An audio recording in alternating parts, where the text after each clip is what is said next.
سیدنا انس بن مالک رضی اللہ تعالیٰ عنہ سے روایت ہے، رسول اللہ صلی اللہ علیہ وآلہ وسلم نے فرمایا، کیا میں تمہیں بتلا نہ دوں کہ جہنم والے کون ہیں اور جنت والے کون ہیں؟ ہر وہ آدمی جو دنیاوی طور پر کمزور ہو، جسے لوگ کمزور سمجھتے ہوں، پراگندہ اور غبار آلود ہو، اور دو بوسیدہ سی چادریں پہن رکھی ہوں، یہ لوگ جنتی ہیں۔ ان کا اللہ تعالیٰ کے ہاں یہ مقام ہے کہ اگر ان میں سے کوئی اللہ تعالیٰ پر قسم اٹھا دے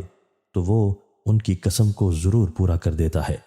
اور سخت مزاج، بد اخلاق، متکبر، مال و دولت جمع کرنے والا و بخیل اور موٹا تازہ آدمی جو ازراہ تکبر لوگوں سے آگے آگے چلنا پسند کرتا ہو، وہ جہنمی ہے۔ سیدنا عمر بن خطاب رضی اللہ تعالیٰ عنہ سے مروی ہے کہ رسول اللہ صلی اللہ علیہ وآلہ وسلم نے فرمایا، جو آدمی اس حال میں مرا کہ وہ اللہ تعالیٰ اور آخرت کے دن پر ایمان رکھتا ہو تو اسے کہا جائے گا تو جنت کے 8 دروازوں میں جس دروازے سے چاہتا ہے داخل ہو جا۔ سیدنا ابو سعید خدری رضی اللہ تعالیٰ عنہ سے روایت ہے، رسول اللہ صلی اللہ علیہ وآلہ وسلم نے فرمایا، جب اہل ایمان قیامت کے دن جہنم سے نجات پا کر آ جائیں گے